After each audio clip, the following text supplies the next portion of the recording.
하나님의 말씀을 봅니다. 역대상 29장이 되겠습니다. 역대상 29장입니다. 구약성경으로 696면이 되겠습니다.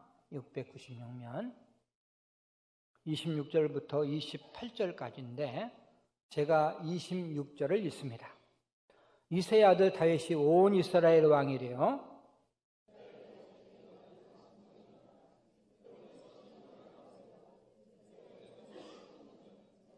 같이 그가 나이 많아 늙도록 부하고 존귀를 누리다가 죽음에 그의 아들 솔로몬이 대신하여 왕이 되니라. 아멘. 할렐루야. 예, 선부 예배 참석하신 여러분들 환영하고 또 주님의 이름으로 축복합니다.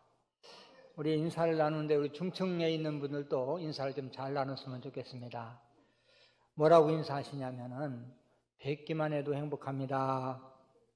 서로 인사 나누시길 바랍니다. 예, 중층에도 한 5명쯤은 서로 인사 나누시고, 예, 감사합니다. 감사합니다.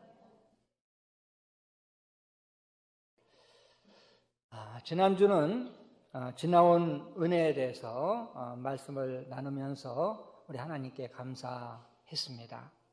오늘은 앞으로 주실 은혜, 이런 제목으로 말씀을 나눌 때 많은 은혜가 되시기를 주님의 이름으로 소원합니다. 오늘은 많은 분들이 제가 은퇴를 앞두고 있는 저에게 질문하는 그 질문을 한 가지씩 정리하면서 말씀을 나눠볼까 합니다. 첫째는, 목사님은 무엇을 보고 윤영배 목사님을 후임으로 선택했습니까? 이 질문을 수도 없이 듣습니다, 제가. 이제 우리 목회자들 간에도 많이 질문하고, 우리 성도님들도 또 많이 질문을 해요.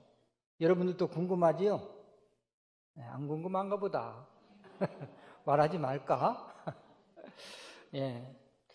많은 분들이 이제 우리가 믿음 생활하면서 오해하는 부분이 있는데요. 모든 것은 하나님께서 준비하고 이루시기 때문에 우리는 기도만 하고 기다리면 된다. 이렇게 생각하시는 분들이 있어요. 어떻게 보면 믿음이 굉장히 좋은 것 같은데 저는 그렇게 생각하지 않습니다. 모든 것은 하나님이 이루신다. 그러나 우리는 최선을 다해서 준비해야 한다. 네. 준비는 우리가 열심히 하지만 이루시는 분은 하나님이십니다. 그래서 저는 늘 준비하는 목회를 했어요. 저는 개척한 지 2년 후부터 벌써 응급을 시작했습니다. 그리고 3년차 되전 해부터 단속응급을 해서 건축에 대해서 준비를 했습니다. 후임도 마찬가지입니다. 저는 목회하면서 한국교회가 후임 문제로 몸살을 앓고 있는 것을 많이 봤어요. 일생 목회를 잘하신 목사님들이 한순간에 무너지는 것을 봤습니다. 본인이 목사님이 무너지는 건 괜찮지만 목사님이 무너짐으로 말미암아 교회가 고통을 당하고 또 복음의 길이 막히고 그러기 때문에 너무 안타까웠습니다. 저는 하나님께 이런 기도를 했어요. 하나님, 저는 은퇴하기 최소한도 10년 전에는 후임을 정하게 하옵소서. 후임이 저와 함께 오랫동안 동역하고 후임에게 유학까지 시켜주고 그리고 잘 양육해서 물려주고 싶습니다. 한국교회에서 가장 모범된 승계를 이루고 싶습니다. 하나님, 저는 후임을 정할 때 학연이나 지연이나 혈연 결코 따지지 않겠습니다. 오직 한 가지, 우리 남현교회를 잘 이끌어 가실 분, 요거 한 가지만 보고 제가 후임을 선정하겠습니다. 제가 은퇴 10년 전 후임을 정해야 되겠다고 결정한 이유는 3가지가 있어요. 첫째는 후임을 정하고 잘 키워서 은혜스럽게 물려줘야 되겠다. 두 번째는 사람은 나이가 65세가 넘으면요, 명예욕이 강해지고 또 자식에게 물려주고 싶은 마음이 더 크게 생긴대요. 이건 통계학적으로 그렇게 나와 있습니다. 그래서 일찍 정해야 되겠다. 세 번째는 제 아들이 목사이기 때문에 다른 사람이 세습에 대해서 오해할 수 있기 때문에 빨리 정하는 것이 좋겠다. 지금으로부터 10년 전 제가 당회에서 장로님들에게 후임을 정하자고 했습니다. 그때 장로님들은 당연히 반대를 하셨죠. 목사님, 지금 새성전 건축하고 입당했는데 재정적으로 너무너무 어렵고 우리가 잘못하면 막 경매까지 넘어갈 그러한 형편인데 지금 후임을 이야기하는 것은 너무 빠른 것 같습니다. 나중에 말씀하면 안 되나요?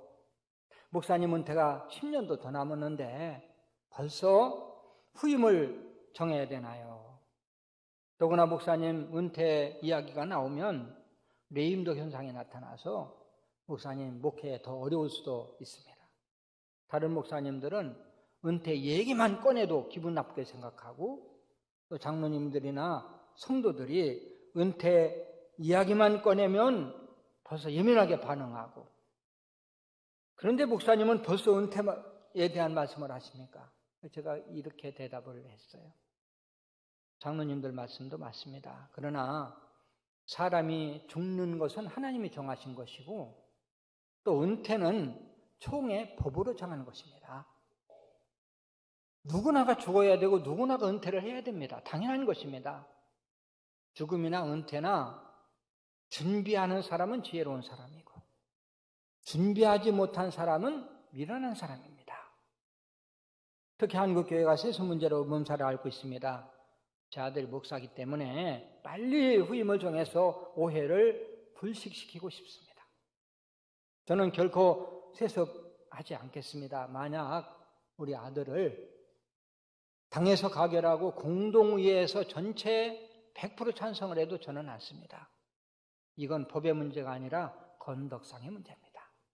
아무리 좋은 일이라도 법으로 정당해도 덕이 되지 아니하고 하나님 영광이 가려워진다면 하지 말아야 되죠. 제가 윤 목사님과 만난 것은 윤 목사님이 2000년도 지금부터 19년 전 아니겠습니까? 2000년도에 우리 교회 전도사로 부임을 했습니다. 청년부를 맡았죠. 청년부를 맡고 있다가 또 장년부를 맡아서 사역하시다가 분당 무리교회로 가셨습니다. 이 사역하시는 동안에 우리 교회에서 강도사도 됐고 그 다음에 우리 교회에서 목사 안수도 받고요. 또 제가 주례를 해서 결혼도 하고 또 우리 교회 와서 수지 맞은 거죠. 결혼까지 다 했으니까. 그리고 이제 분당 우리 교회로 가셨어요. 저하고 한 4년 6개월 동안 사역하면서 목사님을 눈여겨 봤습니다. 그리고 저분이라면 앞으로 우리 교회를 제 후임으로 해서 우리 교회를 충분히 은혜스럽게 이끌어갈 뿐이다. 이렇게 제가 생각을 했습니다. 윤 목사님이 분당 우리 교회로 가실 때 제가 이런 말을 했어요. 목사님, 앞으로 하나님이 허락하시면 우리 교회에 다시 오실 수 있었으면 좋겠습니다. 후임에 대해 구체적으로 말씀을 드리지 않았지만 어렴풋이 알려는 드렸어요. 윤 목사님을 후임으로 제가 정한 것은요, 4가지 이유가 있습니다. 첫째는 윤 목사님은 언어의 은사가 있는 분이에요. 언어의 은사. 또 두 번째는 윤 목사님은 감성이 풍부한 분이십니다. 또 세 번째, 윤 목사님은 인격적으로 훌륭하신 분이에요. 또 네 번째로 윤 목사님은 사모님이 너무너무 좋으세요.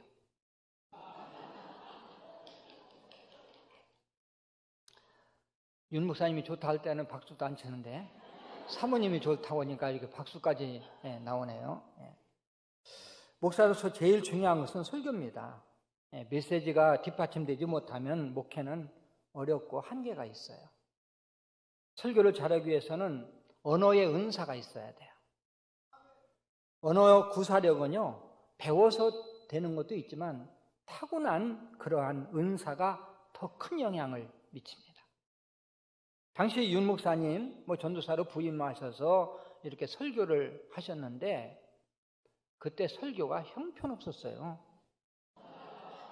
그래서 우리 장로님들이 설교가 왜 저러냐 막 이런 소리도 하고 그랬었거든요. 근데 저는 장로님들에게 저 윤 전도사님, 윤 강도사님은 앞으로 설교가 한없이 발전할 수 있는 사람입니다.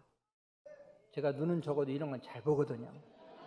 한없이 발전할 수 있는 분이다. 이렇게 여러 번 이야기를 했습니다. 더구나 감성이 풍부하셔서 설교할 때 막 울고 눈물을 흘리고 이러한 것들도 여러 번 봤고요. 우리나라 성도들은 설교할 때 감성에 호소를 해야 더 큰 은혜를 받아요. 우리 교회처럼 규모 있는 교회, 큰 교회는 메시지가 절대적인 부흥에 영향을 끼칩니다. 그렇다고 목회는 설교만 잘한다고 되는 건 아니에요. 설교보다 더 중요한 것은 인격이지요. 제가 부교육자들에게 가끔 이런 이야기를 해요. 만약에 목사가 설교 가지고 목회를 한다면 목회는 제일 쉬운 거다. 설교만 가지고 목회한다면 목회는 세상에서 제일 쉽다. 목사는 설교 다 잘해요. 가르치는 것도 다 잘해요. 인격이 중요한 거죠. 설교 잘하면 1, 2년 잘할 수 있습니다. 그러나 인격이 뒷받침되지 않으면 3년 내지 5년 만에 사건이 생겨요. 목사는 말로 설교하는 것보다 행함으로 설교하는 것이 더 중요하죠. 윤 목사님은 설교뿐 아니라 실생활에서도 바르고 성실했습니다. 많은 분들이 저에게 그러더라고요. 윤 목사님이 키가 작다고. 참 보기도 잘 봐요. 아무리 키가 커도 속이 텅텅 비어 있으면 막대기고, 키가 작아도 속이 차 있으면 훌륭한 분이죠. 지금까지 세계 역사를 움직인 분은 전부 키가 작았습니다. 나폴레옹이 얼마나 키가 작은지 아십니까? 루즈벨트 대통령이 얼마나 키가 작은지 아십니까? 박정희 대통령이 얼마나 키가 작은지 아십니까? 작은 고추가 맵다고요. 더구나 우리 목사님은 눈이 크고 아주 아름다운 눈을 가지셨잖아요. 제가 눈이 작아서 그런지 이게 큰 눈만 보여요. 그 내가 반응 같습니다. 특히 윤 목사님 사모님이 너무 좋으신데요. 이 목회는 사모님이 반, 목사가 반 이렇게 목회하는 거예요. 제 목회는 사모님이 70%, 내가 30%. 그렇게 지금까지 목회를 해왔고, 우리 이제 목사님은 모르겠어요. 50%, 50%입니다. 어쨌든 윤 목사님을 후임으로 선택한 것은 탁월한 선택이었어요. 우리 집사람이 저에게 칭찬을 잘 안 해요. 그런데 집사람까지도 저에게 칭찬합니다. 당신 눈은 적지만 사람 보는 눈은 있네요. 윤 목사님 후임 선택한 것은 탁월한 선택이었어요. 이렇게 칭찬을 받습니다. 자, 두 번째 대지로요. 목회하면서 제일 어려웠을 때는 언제였습니까? 또 기쁠 때는 언제였습니까? 제가 기쁠 때 언제였냐고 물어보면 처음부터 끝까지 다 기뻤으니까 짚을 게 없어요. 근데 어려울 때가 언제였느냐 물어보면 제가 3가지 정도를 이야기를 합니다. 첫째는 구성전을 마련할 때, 개척하고 나서 8년째 되던 해에 이제 구성전을 입당을 했거든요. 이 구성전 자료는요, 감리교회가 건축을 했어요. 우리 교회 바로 개척교회 하던 바로 밑에. 근데 건축하고 나서 교회가 어려움이 있어서 우리 교회가 이제 인수를 하게 됐는데, 감리교회는 재단, 유지재단이 잘 돼 있어가지고 재산이 전부 유지재단으로 다 들어가요, 총에. 그래서 유지재단 이사회에 허락이 없으면 매매를 못 합니다. 근데 그 합병을 하는데 나 혼자만 알고, 왜? 같은 동네이기 때문에 알려지면 큰 어려움이 있을 수 있어서 저 혼자만 알고 제가 이제 금식에 들어갔어요. 물론 목회해야 되니까 하루에 한 끼 금식 하면서, 하나님, 저는 저 교회에 우리가 들어가지 않아도 감사하고, 왜? 지금 현재 현재 목회가 나는 감사하니까 들어가면 더 감사한데 앞으로 복음을 위해서 더 효과적으로 일할 수 있으니까 하나님 허락하셔도 결론 날 때까지 내가 한 끼 금식하겠습니다. 6개월 후에 소식이 왔어요. 유지단단 이사에서 가결이 됐다는 것입니다. 참 재밌는 것은요, 교회가 망해서 나가는 거기 때문에 가결이 어려워요. 그런데 그 당시에 우리 감리교회 목사님이 이제 군목으로 18년을 하신 분이거든요. 근데 군목 동기가 그 유지대단 이사장으로, 감리교 이사장으로 있어서 특별히 힘써가지고 그렇게 됐다는 이야기를 들었습니다. 어쨌든 그때의 그 마음 졸이면서 기도하면서 있었던 그 기간이 제가 또 굉장히 기억이 남는 기간이 되겠습니다. 두 번째는요, 새성전을 건축하고 입당했을 때, 그때가 힘들었어요. 교회를 건축하면 담임 목사가 한 번 죽는다, 이런 이야기가 있습니다. 건축할 때 재정적인 부담이 무척 컸습니다. 그래서 40일 작정 기도를요 꼭 10번을 했어요. 40일 작정 기도를 우리 교인들이 다 같이 참여를 했죠. 하루하루 긴장이었고 우리 장로님이 직접 건축을 하지 않았다면 아마 몇 번을 중단했을 겁니다. 재정 문제 때문에. 입당 예배 드리는 날 제가 아주 긴장하고 그러니까 몸이 아주 굉장히 쇠약해져 있어서 입당 예배 때 제가 사회를 볼 수 있을까? 사회 보다가 쓰러질 것 같아요. 목소리도 안 나오고 그때 기침도 심했고 폐렴기까지 천식기까지 있다는 진단이 나왔는데 그럼에도 불구하고 하나님이 붙잡아 주셔서 이제 사회를 무사히 봤습니다. 그리고 입당을 했어요. 문제는 재정입니다. 한 달에 엄청난 이자가 나가는데 이건 몇 개월 안 있으면은 경매 넘어가게 생겼어요. 우리 교인들한테는 빚 하나도 없다고 이야기하라고 내가 그때 그렇게 이야기를 했고 우리 교인들은 전혀 모르고 지금이나 내가 이야기를 하지 우리 빚 많습니다 소리 한 번이나 했습니까? 혼자 꿍꿍 앓면서 하나님 앞에 제가 이렇게 기도를 했어요. 하나님, 나 목회 안 해도 좋아요. 하나님 영광만 가리지 않게 해주세요. 하나님 영광만 가리지 않게 해주시면 나 목회 안 해도 나는 여한이 없습니다. 하나님, 이런 기도밖에는 안 나왔습니다. 당시 어려울 때 그래도 도움을 주신 분은 우리 교회에 건축할 때 많은 헌금을 하신 그 장로님이 또 도와주셨지요. 제가 성도들에게 감사하는 것은 일천번제예요. 저는 일천번제 굉장히 싫어했어요. 그런데 우리 교회가 입당하고 나서 온 성도들이 힘을 합해서 감당해 나갈 수 있는 길은 그 길밖에 없었습니다. 그래서 성도들에게 제가 이해를 시키고 호소하고 그래서 온 성도들이 참여를 했는데 95%가 참여를 했습니다. 그래서 이것을 3년을 하면 끝날 줄 알았어요. 왜? 구성전이 정리가 되면 그러면 이제 헌당 예배를 드리고 헌당 헌금을 안 하려고 그랬거든요. 이제 일천번제를 안 하려고 그랬거든요. 그런데 3년이 지나도 구성전이 매매가 되지 않고 그래서 2차를 또 작정했습니다. 3년 후 1차 천일을 우리가 하나님 앞에 헌금 드리는 거기 때문에 3년 아니겠습니까? 그 2차 또 작정을 했는데 온 성도들이 순종해 주었고 2차가 다 끝날 때까지도 또 교회가 구성전이 매매가 안 돼서 또 3차까지 또 작정을 해서 3차 끝날 때까지 일천번제를 한 거예요. 그러면 3년 3번이니까 10년을 한 10년.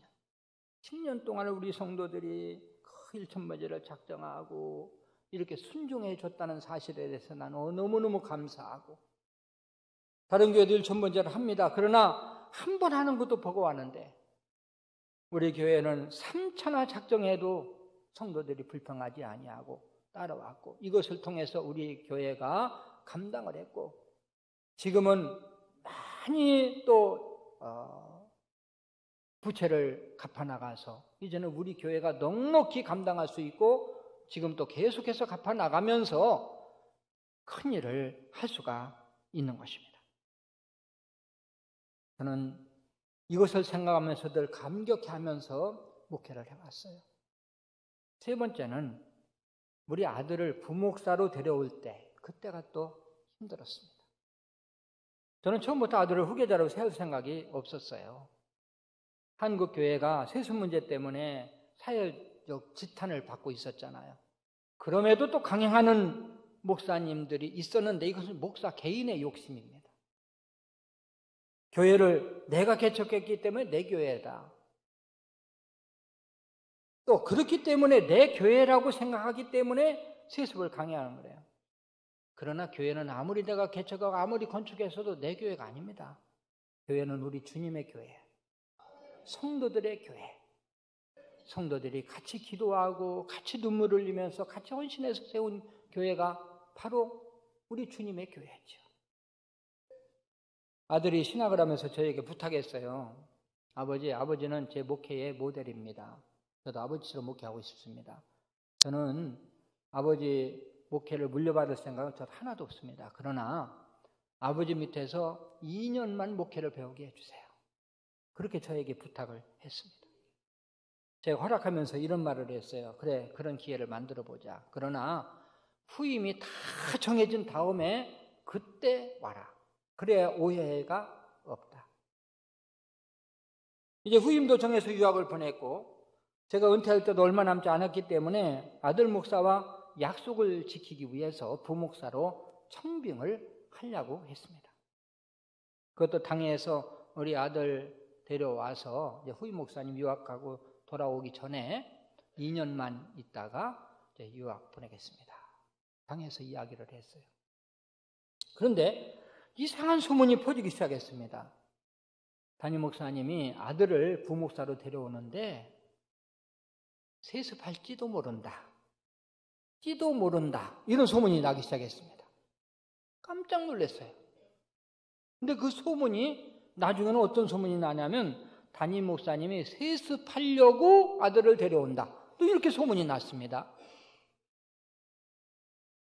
중지자 중에 몇 분이 아들 데려오는 것에 대해서 반대를 했어요.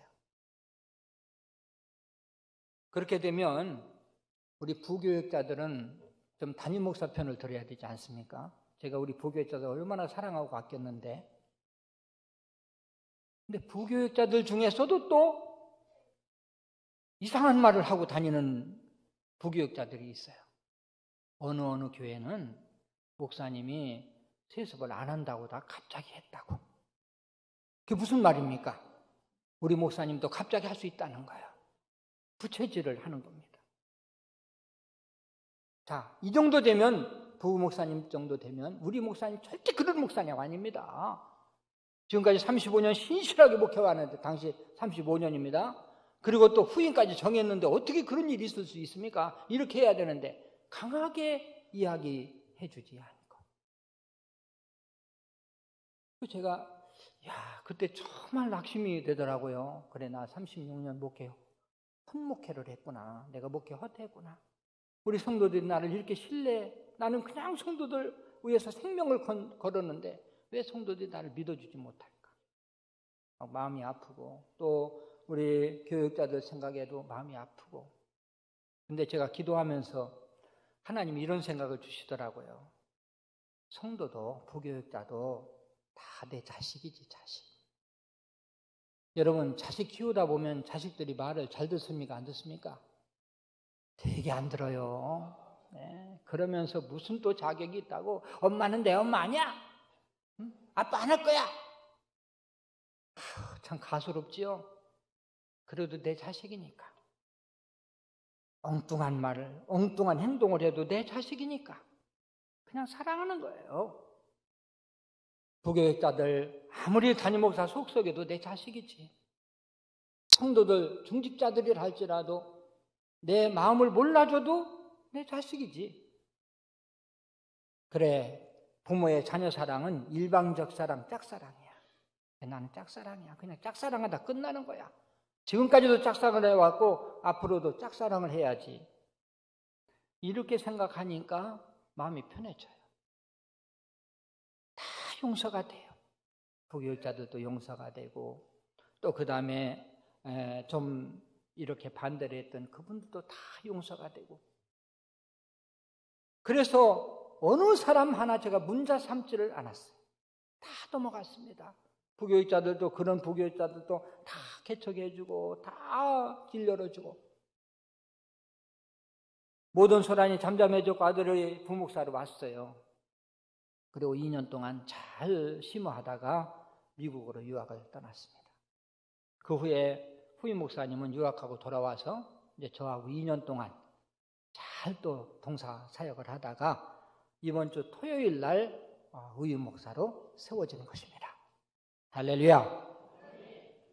세 번째 질문이 많은 것은요, 원로 목사 추대 후에 목사님의 계획은 무슨 계획을 가지고 계세요? 또 이 질문을 많이 받습니다. 저는 본래 세 번째 안식년 때 2002년도에요. 목회를 그만두고 선교를 하려고 그랬어요. 그러나 하나님께서 막으시고 계속 목회를 하게 하셨습니다. 그러나 선교에 대한 비전은 계속 가지고 있었고 그 바쁜 일정 가운데서도 해에 또 이렇게 신학교를 세워서 운영하는 일을 20년 이상 계속 해온 거죠. 이 선교지에 가면 할 일이 너무너무 많습니다. 문제는 재정이죠. 재정 없이는 선교는 불가능합니다. 저는 오랫동안 준비해왔고 또 교회에서도 많은 배려를 해주셨어요. 선교는 재정이 준비되어 있는 만큼, 후원하는 만큼 선교를 할 수 있어요. 저는 치영의 세계 선교회에서 또 우리 GMS에서 명예 선교사로 임명받을 준비를 하고 있어요. 은퇴 후에 하나님께서 힘 주실 때까지, 생명 다할 때까지 제가 선교를 통해서 영혼 구원하는 일에 힘쓸 것입니다. 저는 한국교회 목사님들이 저처럼 행복한 목회를 했으면 좋겠어요. 그래서 젊은 후배 목사님들을 소급으로 모아서 목회 철학과 목회 운영에 대해서 좀 훈련시킬 계획을 가지고 있습니다. 저는 은퇴 후가 굉장히 기대가 커요. 하고 싶었던 일들이 많은데 그 일을 다 은퇴 후로 제가 미루고 있었기 때문에 은퇴 전보다 더 바쁘게 움직이지 않을까 이런 생각을 가져요. 제가 충청도지만 굉장히 빠르잖아요. 어떤 권사님이 그러더라고요. 옆에 누가 그냥 걸어가는데 휙 지나가더래, 바람처럼. 그래서 보니까 목사님이더래. 제가 뭐가 그렇게 바쁜지 지금까지 앞만 보고 그냥 머리 이제 눈썹을 휘날리면서 두 다리 안 보이게 뛰었어요. 근데 앞으로 더 빨리 뛰지 않을까 생각합니다. 여러분 기도해 주시면 감사하겠습니다. 그럼 앞으로 성도들 어떻게 해야 될까? 교회는 리더십이 교체될 때가 가장 취약할 때입니다. 이 사탄은 그때를 노리고요. 앞으로 1, 2년만 잘하면 우리 교회는 승승장구 부흥의 역사를 이룰 수가 있습니다. 첫째는 여러분들이 나에 대해서 어떻게 해야 될 것인가? 원로 목사에 대해서 여러분이 저를 편하게 해주는 방법은 교회에 대해서 전혀 나한테 말하지 않는 거예요. 요즘 교회가 이렇고 저렇고 아무개는 또 이렇고 아무개는 저렇고 이야기를 하지 않아야 돼요. 그러면 저는 편한 거예요. 특히 담임 목사에 대한 말은 저와 사모에게 해서는 안 됩니다. 다시 부탁드리는데 저와 사모에게 교회에 대해서 또 윤 목사님에 대해서 부정적인 말을 하는 사람, 이런 사람은 제가 이단으로 알겠습니다.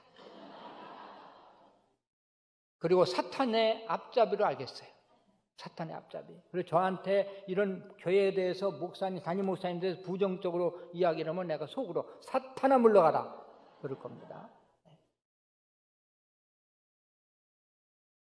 앞으로 주례나 무슨 교회 행사가 있을 때 담임 목사님에게 맡겨야 돼. 이벌로 목사님한테 맡겨야 돼. 당연히 담임 목사입니다. 담임 목사님에게 맡기시고요. 담임 목사님 다 하셔도 제가 서운하게 생각하지 않습니다. 그런데 또 특별히 막 원로 목사님이 안 하시면 시험에 들 것 같으면 저한테 부탁하세요. 제가 해도 또 담임 목사님이 전혀 서운하게 생각하지 않을 겁니다. 여러분들 편안하게 우리가 그냥 흘러가듯 하면 되는 거예요. 제가 은퇴한다 해서 남영교를 떠나는 게 아닙니다. 뭐 어떤 분들은 남영교 막 떠나는 것처럼 저를 보면 막 나는 팔팔한데 그렇게 막 울고 막 그러셔요. 울지 마세요. 저는 기대에 차 있는 사람입니다. 그렇기 때문에 저는 이제 다음 달, 이제 이달과 다음 달과 1월 달까지는 격주로 계속 설교할 겁니다. 제가 이제 또 그 다음에 그 후에도 한 달에 한 번씩 또 설교도 하고 그러면서 제가 여러분과 같이 할 거예요. 저는 앞으로 평신도처럼 윤 목사님을 통해서 은혜를 받고 또 믿음 생활을 할 겁니다. 그리고 저는 하나님 나라 갈 때가 여러분과 함께 남현교회와 담임 목사님을 잘 섬기기 위해서 최선을 다할 것입니다. 할렐루야. 두 번째, 여러분들은 담임 목사님에 대해서는 어떤 자세를 취해야 될까? 사람은 누구나 장단점이 있어요. 윤 목사님도 마찬가지잖아요. 뭐 100% 다 좋습니까? 한두 가지 정도는 좀 여러분들이 생각할 때 약간 단점도 있겠죠. 근데 그 많은 장점을 놔두고 한두 가지 단점을 또 이야기하는 분들이 많더라고요. 이 사람 저 사람에게 말하고 비판하고 그러면 교회가 어려워져요. 나 하나 때문에 교회가 어려워지는 일은 정말 하나님께 부끄럽잖아요. 많은 분들이 원로 목사님과 또 비교합니다. 원로 목사님은 이랬는데 왜 담임 목사님은 이러지? 이런 소리 절대 하지 마세요. 저는 윤 목사님은 윤 목사님. 윤 목사님의 목회 스타일을 여러분들이 순종하고 따라야 돼요. 할렐루야. 그러면 되는 것입니다. 그동안 우리 남현교회가 은혜스러운 교회로 부흥된 것은요, 우리 성도들 역할이에요. 성도들이 소문을 얼마나 잘 내는지 몰라요. 아주 뻥튀기를 해가지고, 예? 우리 이천복 목사님 너무 인격적으로 훌륭하시고 사랑도 많고 설교도 또 잘한다나, 네? 또 사모님도 너무너무 좋으시다나, 예? 아저씨처럼 또 부드럽고 편하다나, 이런 소리를 막 소문을 내가지고 우리 교회 부흥됐지 않습니까? 윤 목사님도 마찬가지예요. 여러분들이 지금부터 해야 될 일은 윤 목사님에 대해서 좋은 소문을 내는 것입니다. 우리 윤 목사님, 새로운 목사님 너무너무 좋으시다고, 설교 아주 끝내준다고, 한 번만 와서 들어보라고 여러분들이 자신 있게 다른 분들에게 소문을 내야 돼요.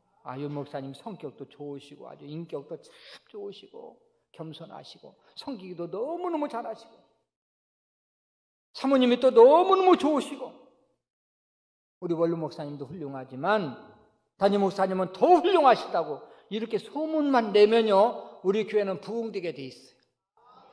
놀라운 부흥역사를 이룰 수가 있습니다. 여러분에게 다시 한번 부탁드려요. 저와 담임 목사의 사이를 이간하는 말 절대 하지 마세요.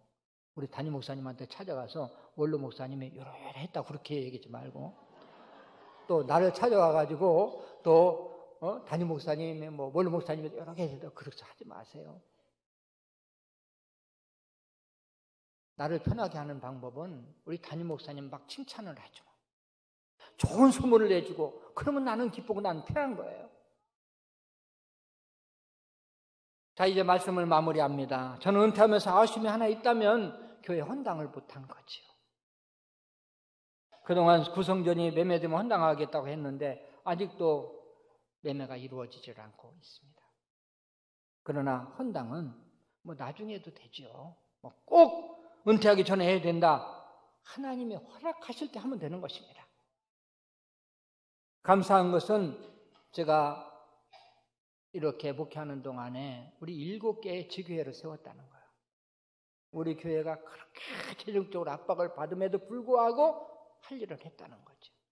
그 지교회들이 우리 부목사님들을 파송해서, 선임 부목사님들을 무조건 파송해서 했는데 7개 교회가 얼마나 부흥이 잘 되고 목사님들이 얼마나 또 복음을 위해서 힘있게 일하시는지 여러분이 알고 있는 것처럼 첫 교회, 지교회 김포남인교회는 우리가 15년쯤 됐는데 벌써 교회도 크게 또 건축하고 성도도 500명 이상이 모이고, 또 천안남인교회도 벌써 300명 이상이 모이고, 또 이번 12월 첫 주에 다음 주 토요일 날은 또 인천 남인교회 임직식을 하고, 또 12월 마지막 주는 또 청남 남인교회 임직식을 하고, 제가 은퇴 후에 바쁘게 생겼어요. 지교회들도 이렇게 많고 이래가지고 그 지교회 목사님들이 저를 아버지라고 그러고, 아버지 걱정하지 마세요. 전혀 심심하지 않게 해드릴 거니까 우리 교회 한 번씩만 오셔도 뭐 충분하니까 걱정하지 마시라고. 아들들이 많다 보니까 얼마나 감사한지 몰라요. 그래서 이번에 이제 와가지고 특송할 때 우리 임직 또 우리 이제 은퇴 그 예배 드릴 때 오셔가지고 우리 장로님들하고 우리 교육자들하고 또 지교회 목사님들하고 다 같이 이제 특송을 하게 되어 있습니다. 우리 교회는 한국교회에서 가장 모범적인 목회 승계가 이루어지고 많은 분들이 야 저렇게 하니까 되는구나 바라보는 분들이 많습니다. 앞으로 우리 교회는 승승장구할 것입니다. 지난주에도 말씀드렸지만 주변 환경이 우리 교회처럼 좋은 교회 있으면 나와보라고 그래요. 한일 시멘트 자리도 또 아파트 들어서서 내년에 또 입주하죠. 이 앞에 또 교도소 자리가 좀 개발되고 있지 않습니까?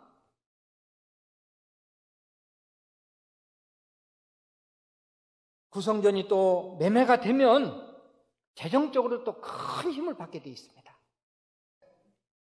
앞으로 성도들이 처신을 잘한다면 남현교회는 교단에서 그리고 한국교회에서 힘있는 교회로 모범된 교회로 성장해 나가면서 성도들이 복을 받게 될 것입니다. 본문은 하나님께서 다윗 왕에게 복을 주셔서 아들 솔로몬이 그 왕위를 이어받았다는 그런 말씀이에요. 다윗 왕이 돼서 몇 년 동안 치리한지 아십니까? 40년 동안. 그래서 나도 40년이구나. 39년 5개월이에요. 따져보니까 40년 동안 하나님이 저에게 큰 복을 주셨고 또 더 큰 복은 이렇게 아들 같은 우리 윤 목사님에게 그 자리를 인계해 줬다는 거예요. 물려줬다는 것입니다. 이것은 다윗이 솔로몬에게 왕위를 물려준 것과 똑같이 저에게는 하나님으로부터 큰 복을 받은 것이고요. 모쪼록 여러분은 윤 목사님과 잘 동역하셔서 교회가 부흥되고 자자손손 복받는 역사가 있으시기를 주님의 이름으로 축원합니다. 다시 한번 저를